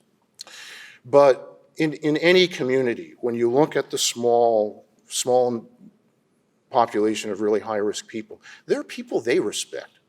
They don't probably respect me or the mayor, but they respect their mothers. They respect the guys that they looked up to when they were coming up. They respect their coaches. They respect their best teacher, whoever it is. Everybody respects somebody. And when those people get together and sit with the guys at high risk and say to them, we love you, but this has to stop. The community can't stand this anymore. My son was you before what he was doing got him killed. And I'm telling you, my family will never, ever be the same. And there's too much of this in our community, and you do not want to do that to your own mother. and you do not want to do it to some other son's mother. This has to stop. And people care about that. And they care when somebody they looked up to when they were coming up says, I really believed in my street family. I knew they would always be with us. And that's when the feds came calling, I kept my mouth shut while all my boys flipped on me and gave me up. And that's why I did 25 years Fed time. And when you get locked up, how long you think it's going to take for one of your friends to sleep with your girlfriend? And I was in one of these rooms, and one of the guys who'd been called in raised his hand, and he said, 3 days, and it was my cousin. Right? People know this. And when it's said out loud in the right way, by the right people, to the right people, it is tremendously powerful. So, moral voice of the community. The second operational piece is what we now call outreach and support. It's what Devon Bogan is so good at. It's what it takes to keep those 27 guys and those 280 guys alive and free and unhurt, not hurting anybody else, not locked up, not part of the cycle that keeps this going. And the old ideas about this were everybody needs a job, everybody needs to go back to school. And we all tried that for decades, and it does not work. It is a miserable failure. And what we finally had to realize was going to somebody who is 18, 19, 23 years old, soaked in PTSD because of all the violence that he's seen, dropped out of school, can't read, doesn't have a place to live, doesn't have an ID, can't get insurance on his car, can't go out of the house because he's got warrants hanging over him, and if he gets stopped, he's getting locked up again. And there's no point in going back to work because he's got child support judgments and he won't keep a dollar that he earns.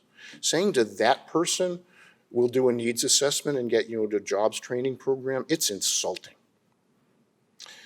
And those things are really good for lots of people, but they are not good at the beginning for the most high-risk guys.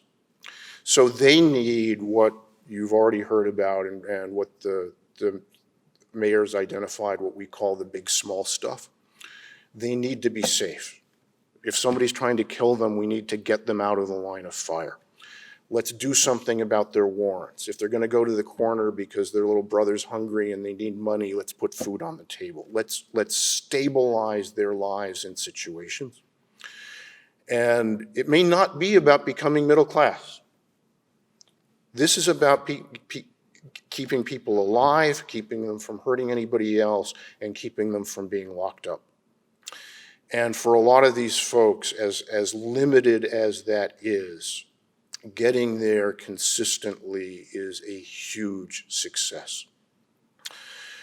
So, moral voice of the community, support and outreach, and then we do not know so far how to do this effectively at a city scale without the role and presence of law enforcement. I don't know if the chief would say this in just the way that I'm going to, but it was pretty close. We want as little law enforcement as we know how to do in order to produce public safety. Every time somebody gets locked up, every time they come back out on the street and they have to say yes when they're on an employment form and the question is, do you have a drug arrest? Have you been convicted of a felony? Every time we tear them away from their families, every time a kid sees their fathers get hauled off by guys in uniform, that does harm. We want as little of that as we can.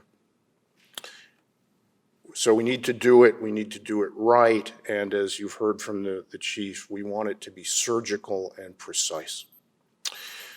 For the group dynamics, it mostly needs to be focused on the groups. This is one of the big insights that comes with understanding the dynamics of the violence. If you've got two groups and they're retaliating, which, as you've heard, is just a fundamental thing that drives what's going on, and law enforcement does a great job, and the last shooter on each side, you clear those cases, they get locked up. On the street, you've got two groups and they've got a vendetta. There's going to be the next shooting and the shooting after that. Dealing with individuals doesn't reach the group dynamic. And we suddenly understand why so much we've tried to do about this doesn't work, both on the law enforcement and on the social service side. Overwhelmingly, we deal with individuals. We try to get them for the shooting, we try to get them a job, but it's individuals, and the violence is carried by the groups. Again, pause. Does that make sense? Nobody's saying no, so I'll continue. So law enforcement has needed to figure out how to get the groups to know that if there's homicide and shooting, there will be a response the group cares about. And we want that to be as minimal as possible. So the basic move on this has been to say in the call-ins, we want you to listen to the community, we want you to take the offer of help.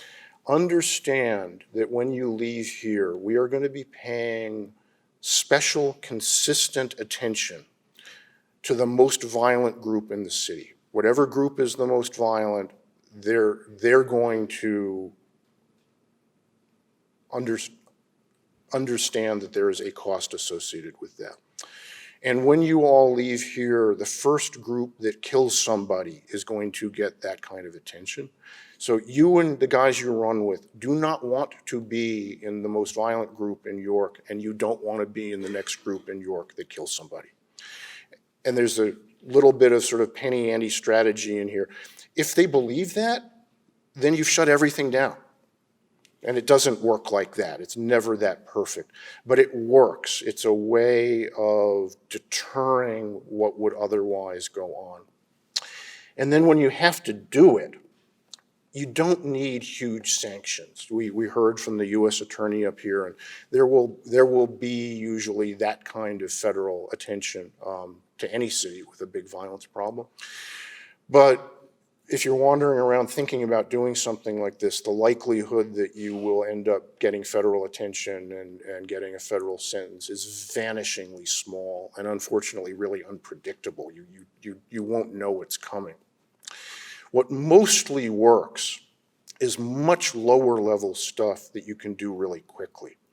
So if a group has singled itself out for this kind of attention, they don't all need to go to prison forever, and we don't want to do that.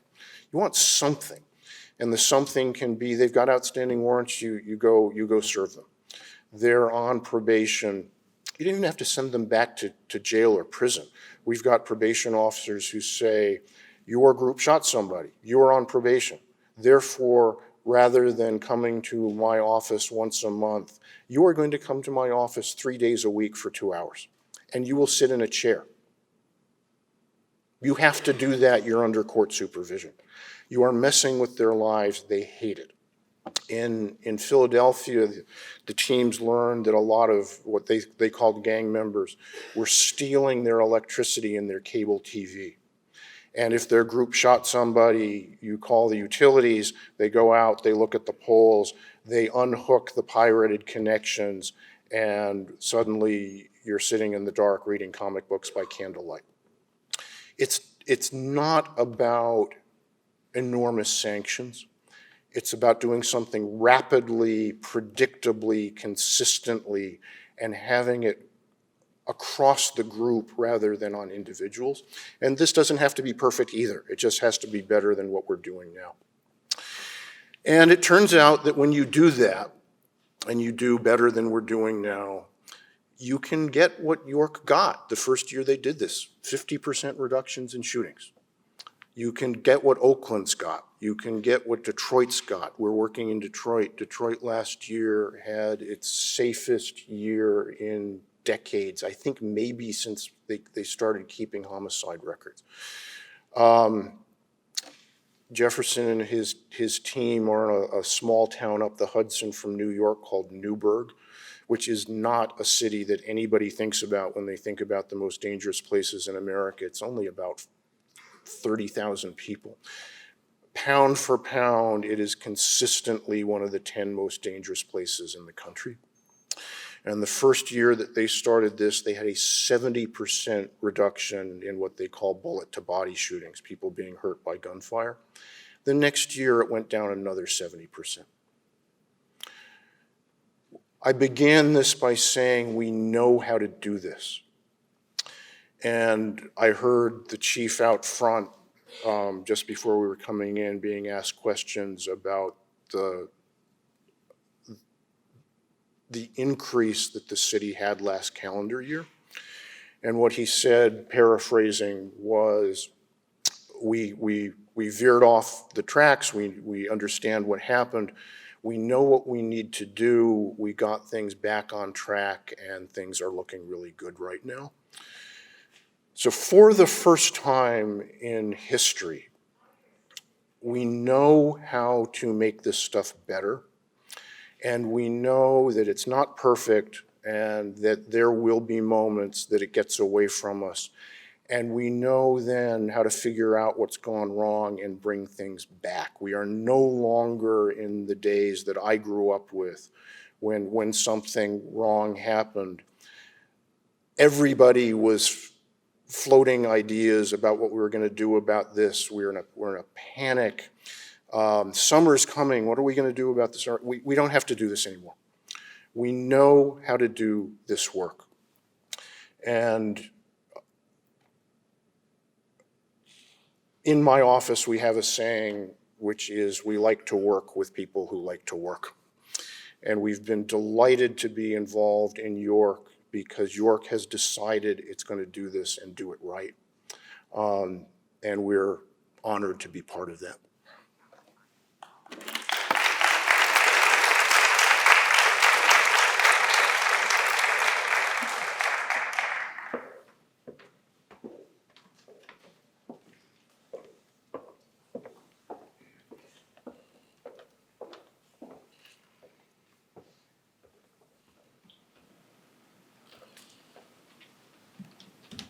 So we'd be happy to take a few questions now. I'll try to repeat the question, or whoever's on the mic can repeat the question so the folks out in video land there can also hear what the questions are. I do want to say one thing that, David, while you were speaking, a family member from the young man that was murdered last week texted me to invite me to the funeral. That's the kind of stuff that we're doing. So, folks have some questions? Somebody's got something. Come on. Yes, Patricia. Hi, Patricia Ma. And I'm just wondering if there are opportunities for the community in general to do any type of volunteer work with this group? Are there opportunities for community members to do volunteer work with the group? Yes. This is where part of 2018, where again we weren't as responsive to what we knew would work, as David had mentioned. We were pretty good with groups, so we had good relationships with groups. We were able to maintain our relationship with groups, but we were not able to expand that relationship to individuals.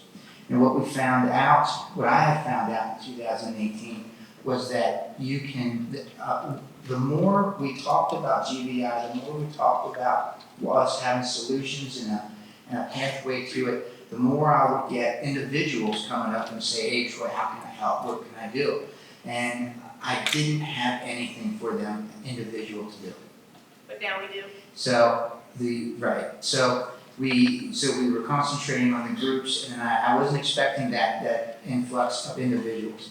So yes, we have. I can give you a card here today. We profess that through.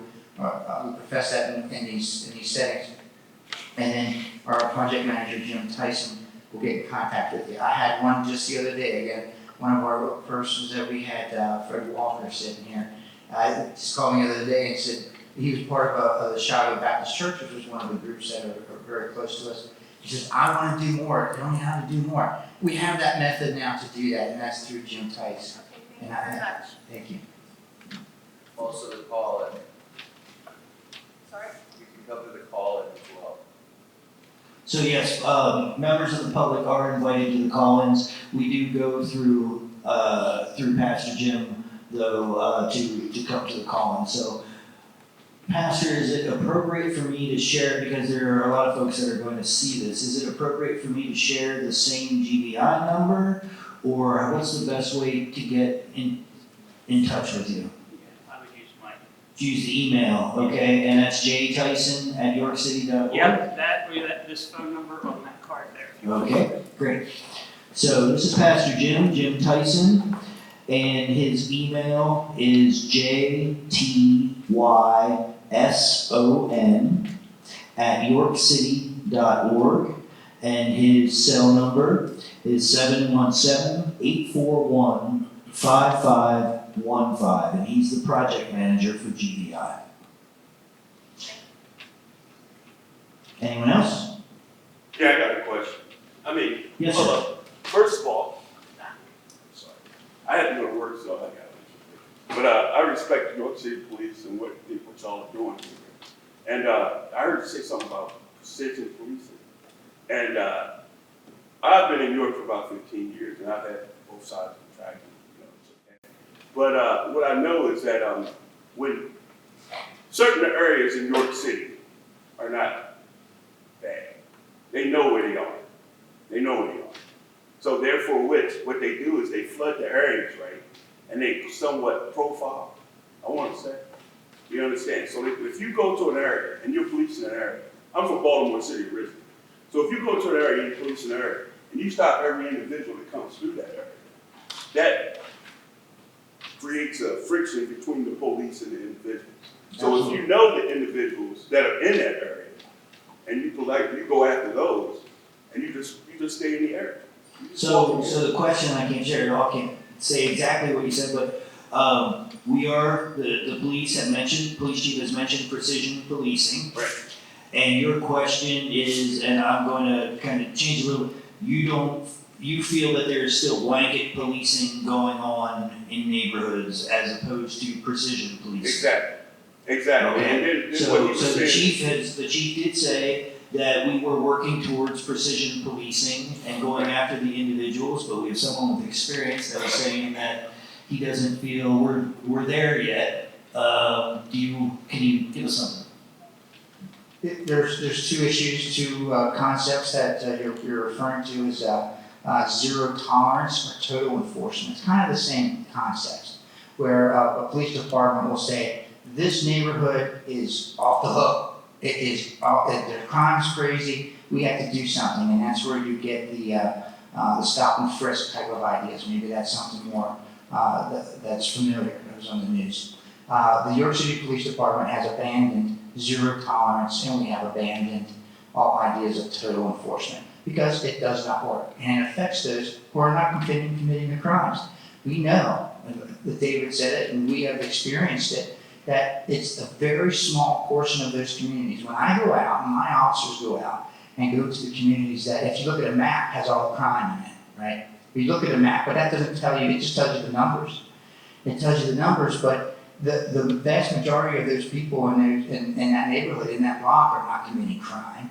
It's just that small number. So we have abandoned the zero tolerance and the total enforcement methods. We call it blanketing too, a lot of different names for it. So we do the precision policing. However, what you do see at times is that we will send 2, 3, 4, sometimes a half dozen of officers, and you'll see them do a probation visit, for example.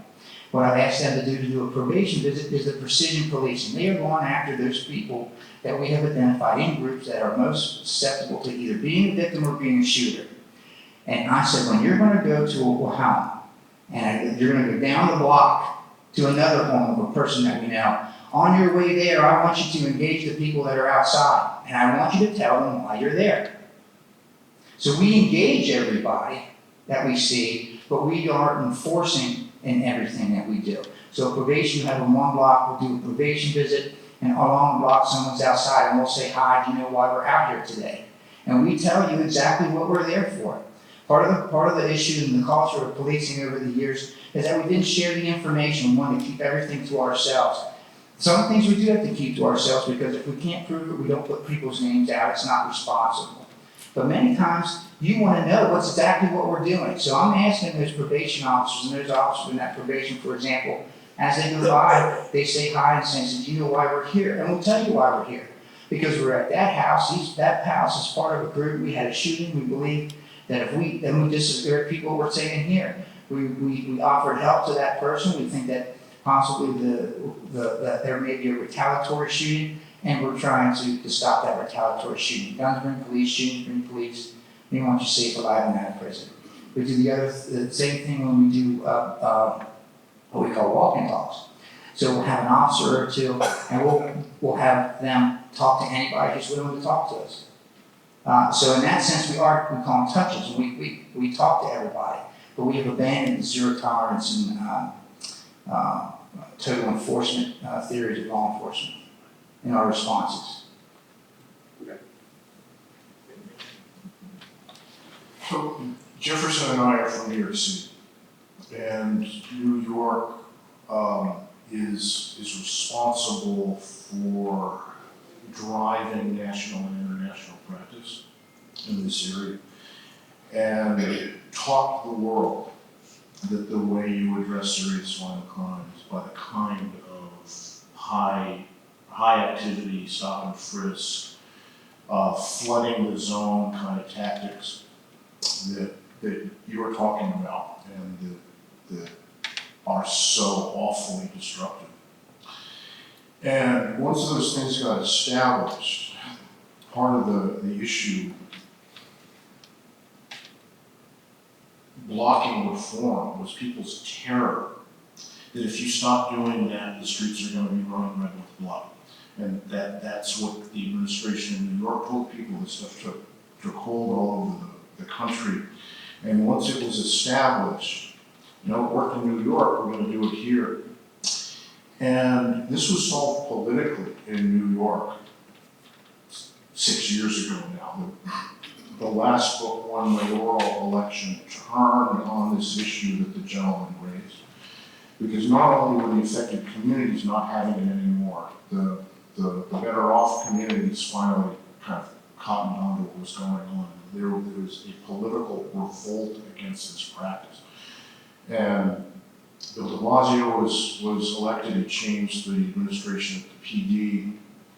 And 6 years later, stops, was just a briefing on the stops in New York are down 94%.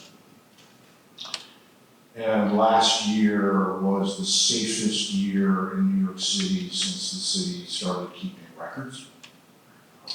So it is not true that if you stop occupying black and brown neighborhoods that the streets will be running red with blood. When you stop doing that, you stop pissing off everybody who lives there, and you have a chance of getting their respect back. And when Commissioner O'Neill, who runs NYPD these days, talks about the strategy and culture of NYPD, in the first sentence that comes out of his mouth is, we practice precision policing. Yeah, I was going to make one first. And the gentleman left, unfortunately, but as mayor, I get, I don't know if it's 50-50, but half the people are telling me to flood the place with police, and the other half are telling me asking me why are the police always here. So it's very difficult. I see Councilman Buckingham here. I don't know if Councilwoman Walker is here, but they were on my block the other day. And for those that don't know, I live in a little bit of a rough block. A 17-year-old was killed on the sidewalk right by where we were talking to a gentleman that came up, and he's an African-American gentleman, probably about 30 years old. He was telling us everything that we needed to do to stop crime. And his words were, you need the cops out here all the time. So it's not just kind of top down or rich people thinking that they know best for the neighborhoods, for the poorer neighborhoods. Again, I say that as a guy who lives in the neighborhood. So it's a very mix of opinions in all the economic strata and races. I just get it from all sides. But I am also convinced that the precision, and building relationships is what we must do. And from what I heard, and we'll talk about it, but we can always do better. We're doing good, but we can always do better. So, okay, all right. Oh, yes, sir. Yeah. I'm from out of the area. If we were to use 2018 statistics for the city, how many were killed in shootings? 2018 statistics, 12. 12 were. Yeah, total of. I'm sorry, I didn't repeat that. This gentleman from out of town, are you from York County or are you just visiting? No, I'm from out of state. Oh, okay, gentleman from out of state just asked how many of the homicides were shootings last year? Yeah, how many were killed last year in shootings? Okay, how many were killed by shootings in the city? And I think the chief is also going to differentiate between group member involved shootings and things like domestics and things like that. In 2018, we had 14 homicide incidents with 15 victims. So there was one double shooting. So of those 15 homicide victims, the 14 incidents, 12 of those incidents were from gunfire. Okay, and how many shootings? We had 61 shootings total. Okay, and how many of those shootings, percentage-wise, would you say were gang-related? 33%. And Group related. Yeah, go ahead, I'm sorry. Drug-related? Drug related? We don't keep those specific statistics. The reality is, though, if you start associating every crime with drugs, you'll find a way to associate it. So it's either in a large way or a small way, and we found that. And it's almost the same concept of, well, we need more cops, we need less cops, or either that, so we're wrong either way, right? The complaint. So if you look at deep enough into each crime that results in violence, you will find a drug connection. So you can make, it's a fallacy to then say, well, if we resolve all drugs, we will resolve all violence. The idea is that the drug issue is throughout our culture, and that no matter how deep you look into it, it will some way be associated. It's to what degree of its activity to the violence. So if it's a direct result, then we start looking at that as an impact, as far as an uptick or downtick. But it's fair to say that the majority of the shootings are rooted. I would not say rooted. No, in drugs? No, absolutely not. Not? Okay. No, I think it was expressed. Yeah, please. What you find is, so as the chief said, there's overwhelmingly some sort of connection to drugs, whether that's use or the trade. What we all thought for a long time was that it was the drugs that drove the violence. Right. And there are two ways that can happen. One is pharmacological, right? It makes people behave badly and they hurt people. That's a little bit true for stimulants like meth and cocaine, but not that much. It's really not true for opioids, because opioids slow people down, they don't make them violent. The other conviction for a really long time was about markets. So it's an illegal enterprise. Somebody steals your stuff, you can't go to the police, you got to take care of it yourself, or somebody's after your corner or something like that. And that made all kinds of sense. It just turns out not to be right. What overwhelmingly drives the violence are these interpersonal issues around respect and disrespect and back and forth and all the things that we've been talking about. What you find a lot of the time is that you only really get that culture in groups and networks that are also making money illegally. So the connection to the drugs and the other stuff is overwhelmingly there, as the chief said. It turns out not to be right that it's the market dynamics that drive the violence. Does that make sense? Yeah, again, I can understand that, whether somebody's under the influence of drugs and shooting versus the distribution and the control side.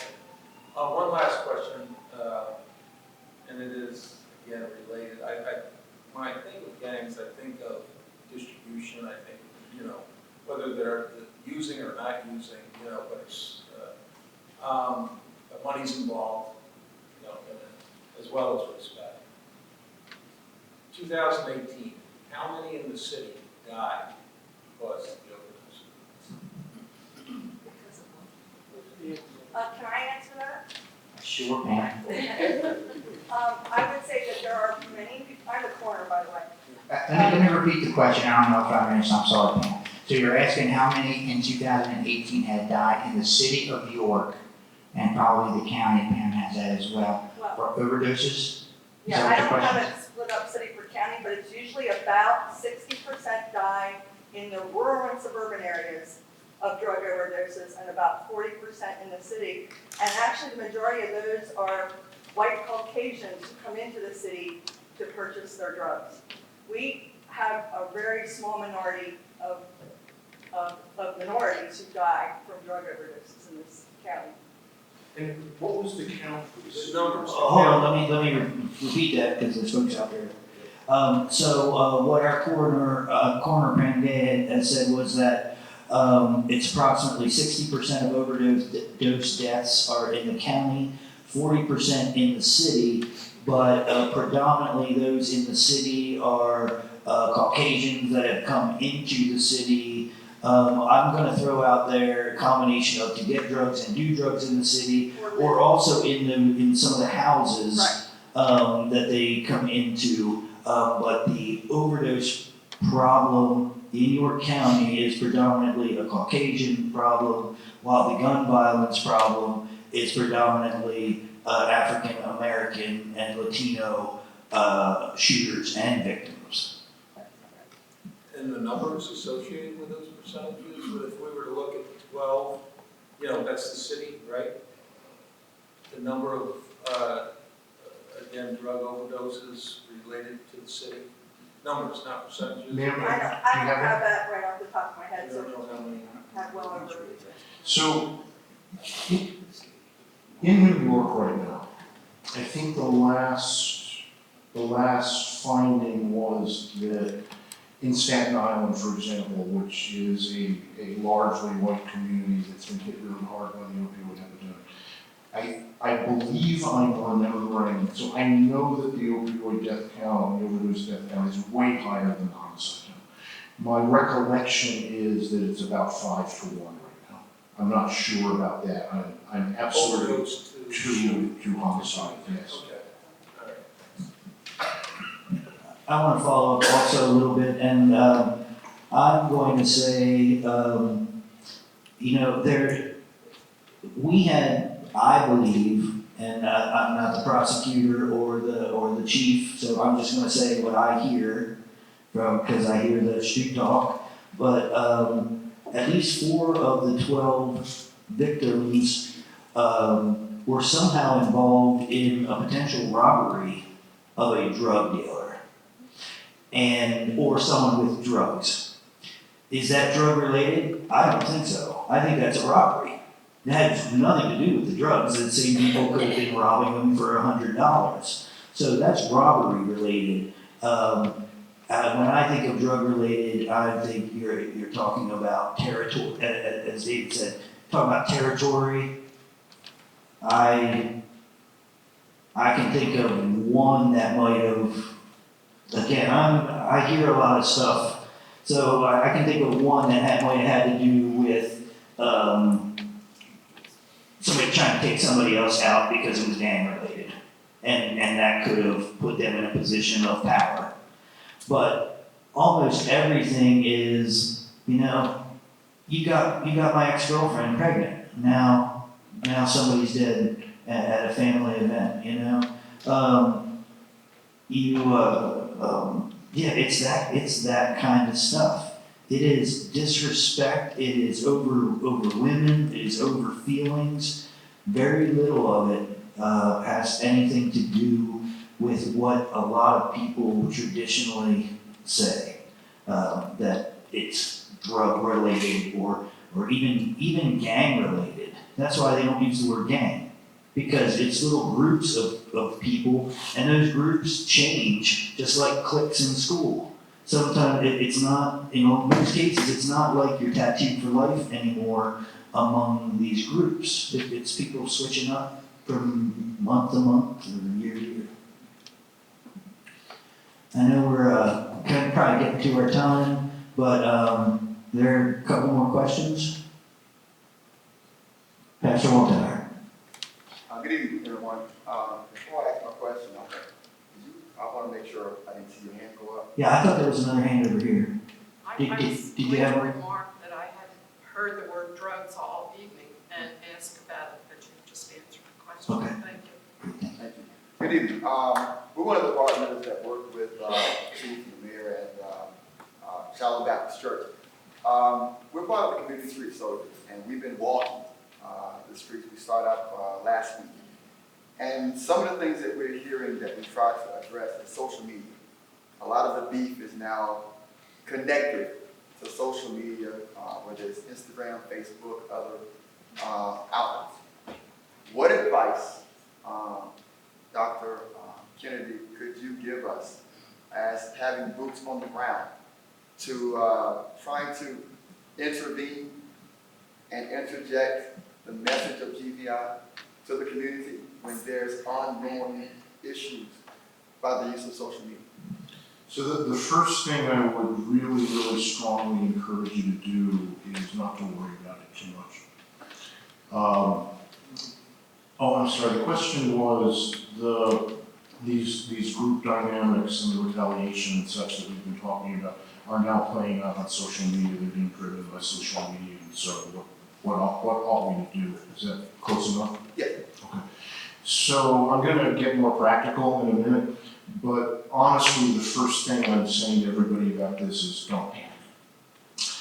And let's remember what we know about the trajectory of serious violence in the country, which is that overall it's way down. So we always focus on the work that needs to be done, and that's exactly right. We should be like doctors. We should never be satisfied. But it's also the case that the homicide count in the country and the rates are down dramatically from where they were at their recent worst in the early 90s. And there are more cities like New York and LA and Detroit and New York and all these others that keep on doing better and better and better year after year than there are ones that aren't. And what's absolutely the case is that as social media has become much more a part of everybody's life, including young folks and including at-risk young folks, the violence has gotten better, right? That's just a fact. So there's this feeling in a lot of places that social media is making everything worse, and the facts don't actually support that. What is happening, I think, is that it's changing the way things happen. So I'm old, right? And when I got into this, people were communicating back and forth between groups with paint on walls graffiti. And then it moved into the rap tapes, and everybody was insulting each other back and forth on the rap tapes, and the little studios where you could do that. And then the audio turned to video, and the videotapes were driving everything. And now it's moved into social media. And that's real, right? I'm not saying it's not real. But in most places, as that has happened, things have continued to get better. So this notion that a lot of us are carrying around that social media is blowing up the violence is just not right, right? And so that's why I begin by saying don't panic.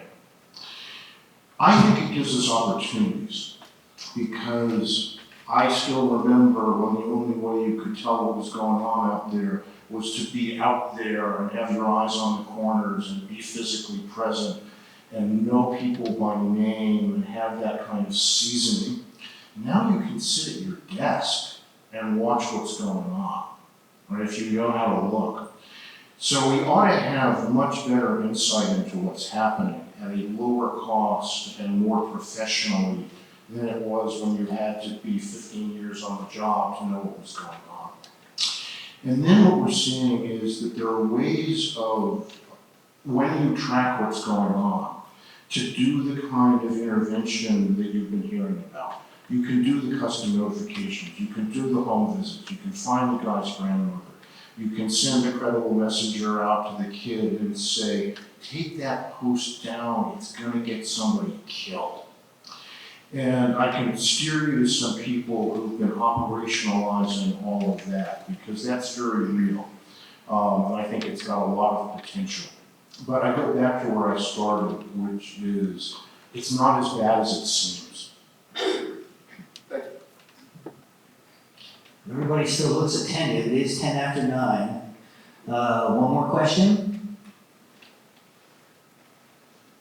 Well, thank you all for attending, and thank you for learning more about what we are trying to do, and hopefully you can take this information back and share it with others. I think the mystery of GVI is still out there, no matter whether it's folks that are supporting us, or people on the streets.